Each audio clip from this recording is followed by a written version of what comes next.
Hello, and welcome to 3-Inning Fan, the podcast, with me, Kelly Franco. I'm so happy you're here. If you're still getting to know me, the name of my company is 3-Inning Fan, LLC, and you can follow me on the socials at 3-Inning Fan. Why 3-Inning Fan?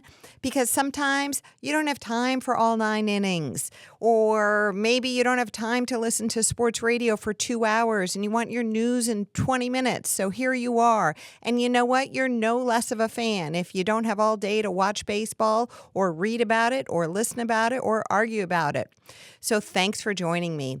And remember, if you're listening to this show on Apple or Spotify or watching it on YouTube, if you think I've earned a like, listen, download, subscribe, or follow, or even just a nice tweet, every time you do that, you're helping a small business. Thank you. So, it's All-Star Week. I thought we could do a quick episode today, a quick recap of last night's game, and then talk about some New York trade deadline nuggets. So we had a game last night. It was the All-Star game. As you know from listening to me and following me, I am not the hugest All-Star game fan. It's less exciting than it used to be when I was growing up. I do like the fanfare of it all, I have to say. I didn't watch the red carpet, but I like the idea of it. That's a new thing that I think they did well. And I think seeing all the stars of the game out there together is really pretty cool. But that star power for me kind of wears off after a few innings. I start to find the actual competition boring, even though it's fun seeing all those guys out there. But, you know, I shouldn't be such a snob. So I thought I'd start out by recapping all the truly exciting competitive things about last night's game. So let's do that.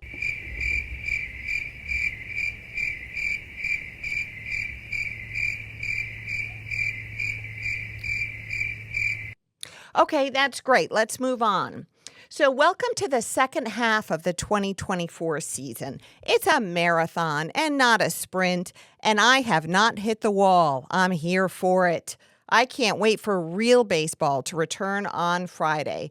Okay, the trade deadline is what we're talking about today, and we're going to kick you off with a quick overview of New York trade deadline issues because I want you to be prepared for next week when we do a real in-depth review of this. The biggest event of the baseball season is coming up on July 30th, and that's the trade deadline. There are going to be a lot of names in play. So this show, you'll remember, is a second installment because last week I talked about 5 prospects we had to watch in the trade deadline reports because the big name pitchers like Garrett Crochet, Jesus Luzardo, those guys aren't going to come cheap. They're going to require really big prospects. So we went over 5 names last week to keep our eyes on. In this quick episode, I want to discuss the Mets and the Yankees' needs for the second half and what pieces they have or don't have that could be used as trade bait. Next week, we can get into more details on players and trade partners out there, not just for our New York teams, but around the league. So, when you go clothes shopping, it's unlikely that you need to buy an entire new wardrobe. Really, probably what you need are just a few pieces to pull it all together. And in the same vein, there might be some pieces in the closet that it's really time to say goodbye to, even though they might be like your old personal favorite. When you weren't looking, they may have gotten a little frayed or stretched out or old, or maybe they have a hole in them. So the trade deadline is just like that. You don't need a whole new team, but just like with your closet, sometimes you have to get rid of the pieces that aren't serving you well right now. And maybe pleated pants. We're talking to you. The pleated pants should go, guys. Yeah. And then you'll get some nice new things to pull it all together. So the Mets and the Yankees are in very different trade deadline positions because one has a stocked farm system and the other has, in my opinion, a diminished farm system. These levels of trade bait will impact what kind of deals they can make. Let's start with the Mets. The NL wild card is a crowded velvet cushion. The Mets are currently holding the third NL wild card spot. And for those of us who lived through the Mets May, let's face it, that's a huge accomplishment. But there are 6 teams that are within 3.5 games of the Mets. So we got to face it. The Mets are not going to win the NL East, okay? They're not going to catch Philadelphia. So the only entree into the playoffs for the Mets is as a wild card winner. But how far will the Mets go at the trade deadline? They've indicated that 2025 is their target year, and it's hard to know how much they'll trade away to be competitive in 2024. David Stearns isn't going to want to give away the farm, as it were, and then have his team fall out of contention, okay? But the Mets do have one of the richest men in the world as its owner. So if they're in the hunt this year, they shouldn't have to choose between 2024 and 2025. They should be able to do both. The whole point of having Stephen A. Cohen as your owner means that you shouldn't have to choose between the playoffs one year and the playoffs the next year. You should be able to do both. That idea of giving up something to get something else, I think that's a Wilpon-y idea, and it needs to go out the window. It's a thing of the past. So Stearns should not sell off any strong pieces if the Mets are in the wild card race. The Mets have made the playoffs 3 times in the last 17 years. If Stearns dismantles a club that has a real shot at making the postseason, it will be totally demoralizing for the fans. Making the playoffs will rejuvenate this fan base, and it'll be so much fun. So, if not for nothing about the expanded playoffs, but the wild card teams have done extremely well in the past few years in the playoffs. And so you don't need to be a division winner to advance. If you can get in the playoffs, you can win in the playoffs, and you might win the World Series. So first off, remember 2 months ago when we were all kind of arguing whether or not they would trade Pete Alonso at the trade deadline? Well, the way they played in June and July, we can safely say that he is not going to happen. He should be off the market. So we're not going there. What positions do they need to target? Well, I would start with the bullpen, and then I would also continue on with the bullpen. So for the bullpen, expect to hear more about Rays closer Pete Fairbanks. He's my guy. And also, he is a setup man, Jason Adam, both of whom are under club control through the 2026 season. So they help with the Mets' 2025 campaign as well. But the problem here is that the Rays are only 5.5 games out of the wild card, and the AL wild card field isn't nearly as cluttered as the NL wild card field. So if the Rays decide to make a run at it, they aren't selling. And yes, the Mets got Phil Maton from the Rays last week, but that was because the Rays had to make room for Shane Baz coming off the IL. Actually, that was 2 weeks ago when they got him. But that was because they had to make room for Shane Baz off the IL. That wasn't like a white flag waving kind of sale. The key to watch with the Rays is that as soon as they come back from the All-Star break, they have 7 divisional games.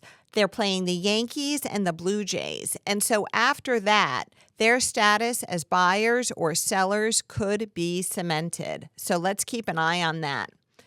Other bullpen help could come from an unlikely division rival, the Nationals.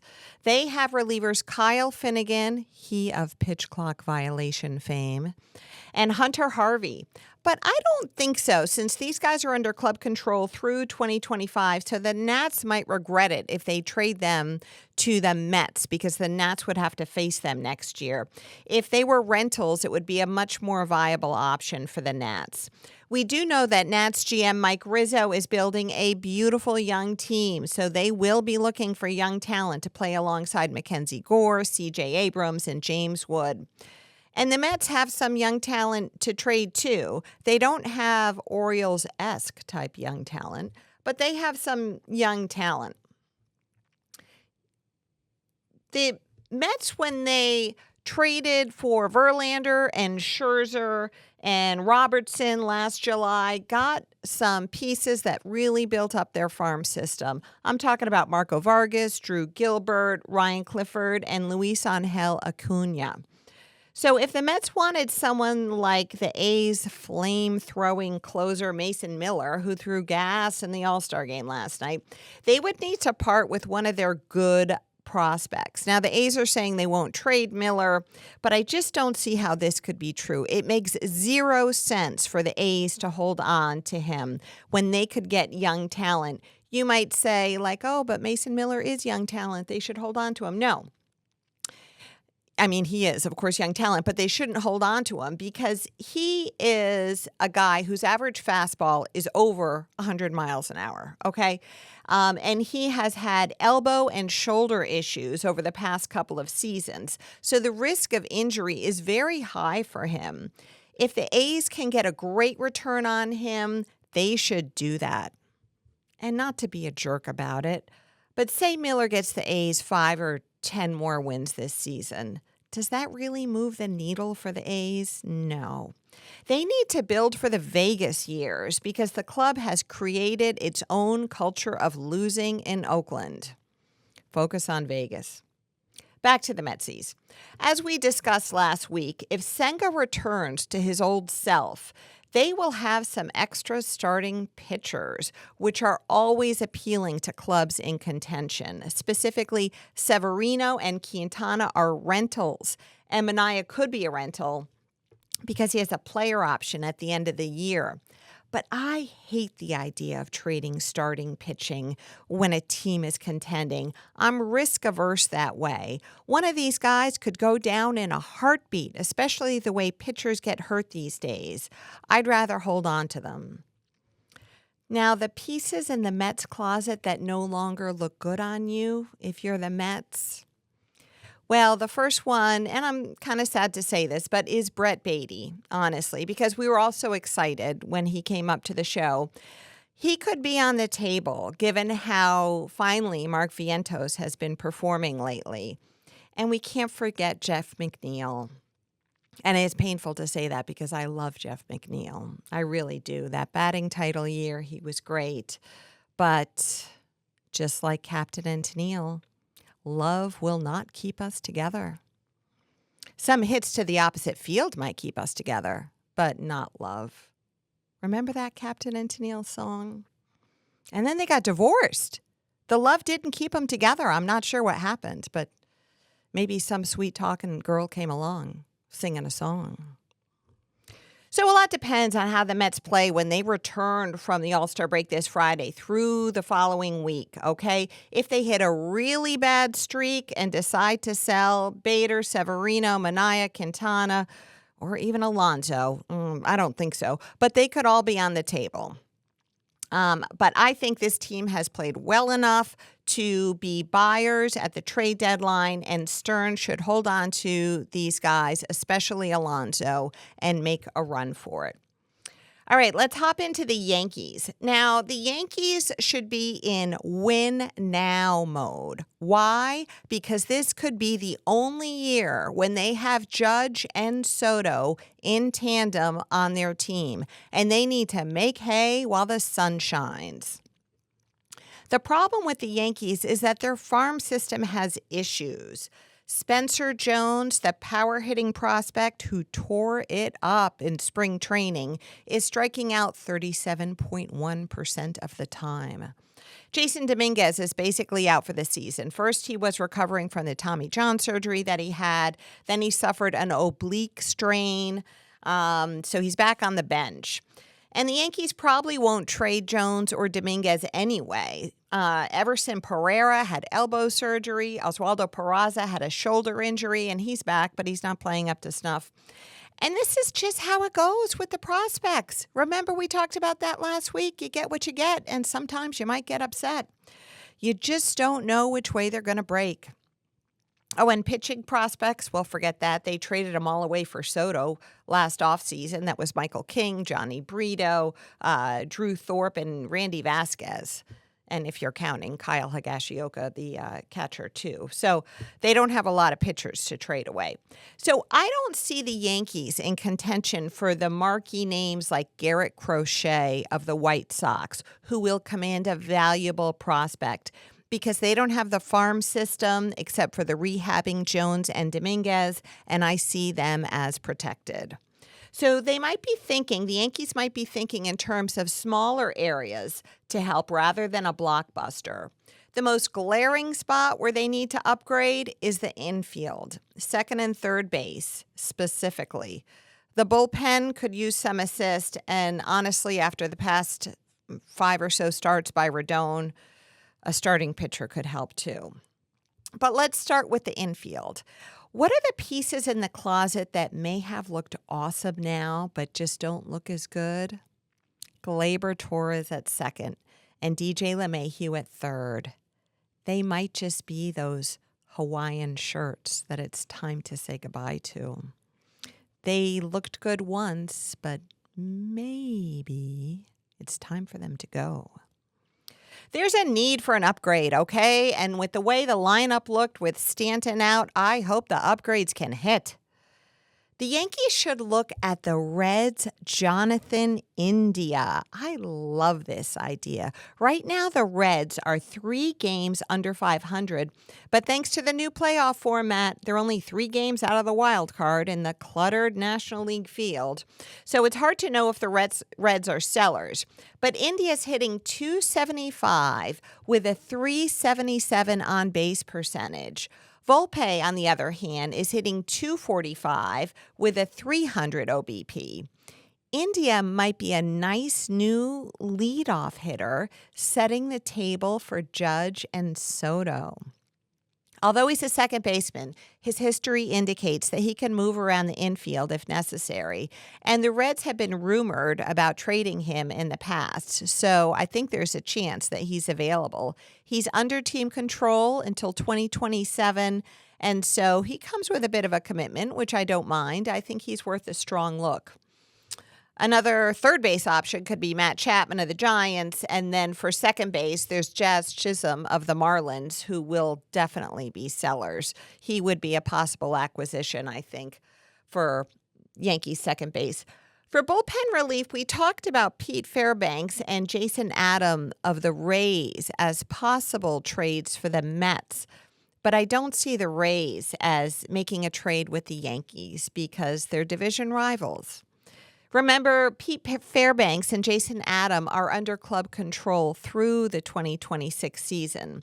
So the Rays could rue the day next year or the subsequent year if they traded one or both of them to the Yankees. And by the way, the Rays don't make bad trades, except maybe I'm kind of pondering if that Manzardo for Savali trade last year would have been bad.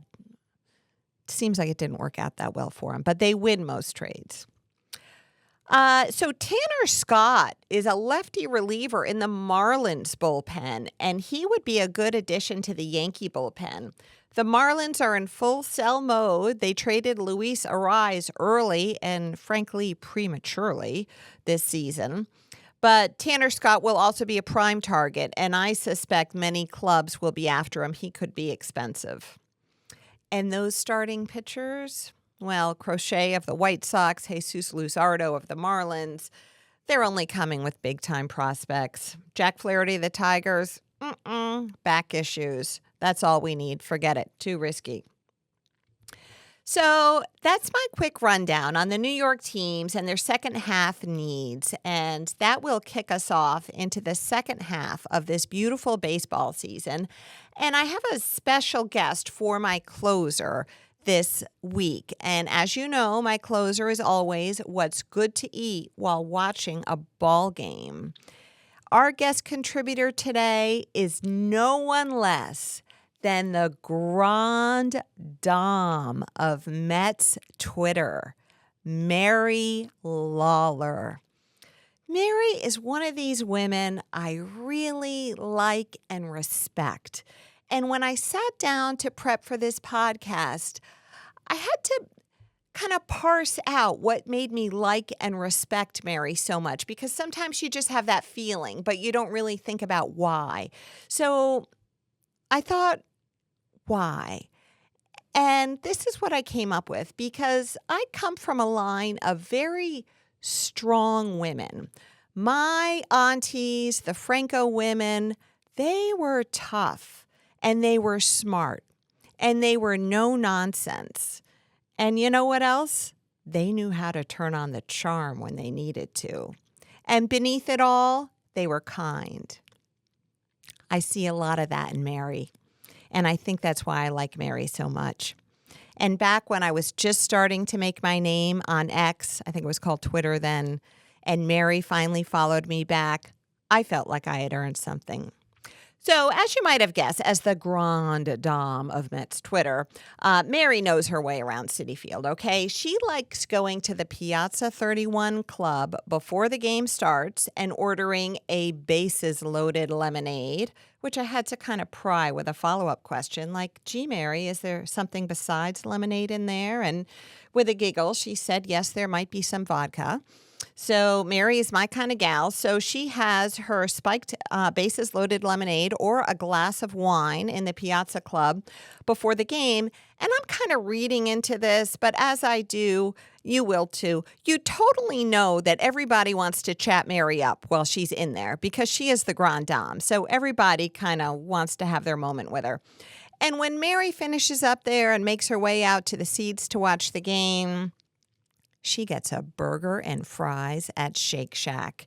And if there's still room left, she considers polishing it off with one of their shakes. And let me tell you, everybody knows that their burgers and fries are really good. But if you haven't had one of their shakes, they are delicious. I don't know where they get their ice cream, but it must be something very pure and kind of close to the cow because it is tasty. So, Mary, it was a privilege to have you be part of my show today. And it was also a privilege to have all of you here and listening and watching. I don't know what the future holds for Three Inning Fan and this whole adventure, but I can tell you that every week when I am on with you, I have an absolute blast. Thank you for being here. Let's get into that second half of the season, and I'll see you next week.